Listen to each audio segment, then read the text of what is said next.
Ini mesti disensor nggak nih? Kalau kita berkomentar yang diarahkan ke pejabat seperti bodoh dan tolol, berdosa nggak ya? Karena kita tahu sendiri, mereka itu serakah yang efeknya rakyat susah, bahkan bisa dibilang zalim. Ketika kita ingin mengingatkan penguasa, mengingatkan pemimpin, maka selayaknya kita menggunakan bahasa yang layak untuk mereka. Kita menggunakan istilah kata bodoh, tolol, gitu, Fir'aun, gitu kan misalnya. Ini bukanlah sesuatu yang dibenarkan. Ini bukanlah sesuatu yang dibenarkan. Iya, benar. Ketika mereka berbuat zalim misalnya kepada rakyat, itu adalah suatu kekeliruan. Tetapi apakah itu hal yang membolehkan kita mencela mereka? Kan tidak, gitu. Kan tidak. Seseorang itu diperintahkan, seorang muslim itu diperintahkan untuk menjaga lisannya, dan hendaknya ketika dia menyampaikan nasihat, hendaknya disampaikan dengan cara yang syar'i. Hendaknya disampaikan dengan cara yang syar'i.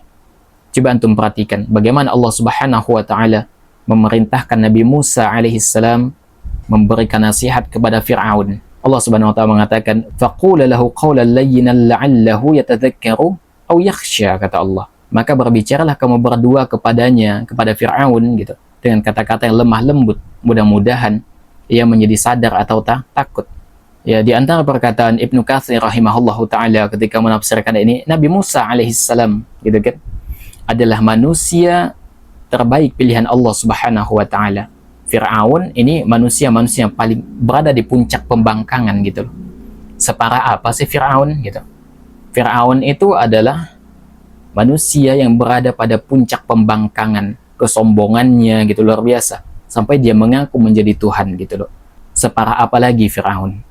Tapi Allah Subhanahu wa taala memerintahkan kepada Nabi Musa, manusia yang mulia, untuk berbicara lemah lembut kepada Fir'aun. Tujuannya apa? Agar dia menjadi sadar atau takut gitu loh. Coba antum bayangkan, ya, antum berbicara kepada pemimpin dengan kata-kata tolol, bodoh, kira-kira marah nggak orang? Marah lah.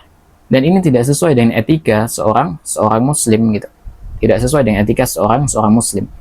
Oleh karena itu, ya, Nabi SAW memberikan rambu-rambu kepada kita berkaitan bagaimana seharusnya kita berucap dan bertutur kata. Kata Nabi SAW, seseorang mukmin bukanlah orang yang suka mencela, bukanlah seorang yang suka melaknat, bukan seseorang yang suka berkata keji atau berkata kotor gitu. Oleh karena itu, ya, memang ada kezaliman atau kesalahan dari pemimpin kita, maka kita mengingkari kekeliruannya. Kita mengingkari kekeliruannya. Ya, bukan berarti kita boleh menghinanya, merendahkannya dengan menyebutnya bodoh, tolol, bajingan. Nggak boleh seperti itu. Nggak boleh seperti itu. Dan jangan sampai karena kebencian kita pada pemimpin kita membuat kita justru terjatuh di dalam dosa yang lain gitu.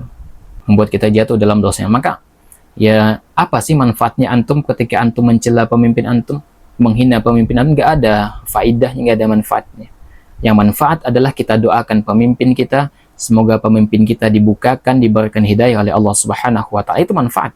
Makanya para salaf itu lebih mengedepankan apa? Mendoakan pemimpin dibanding mencela. Maka hendaknya kita mencontoh apa yang dilakukan oleh generasi salaf, bagaimana etika mereka kepada pemimpin. Ya, mereka menjaga etika kepada pemimpin. Maka ya, mencela, mencaci maki pemimpin itu bukan solusi. Ya, solusinya adalah perbaiki diri kita, doakan pemimpin kita. Allahu a'lam bishawab.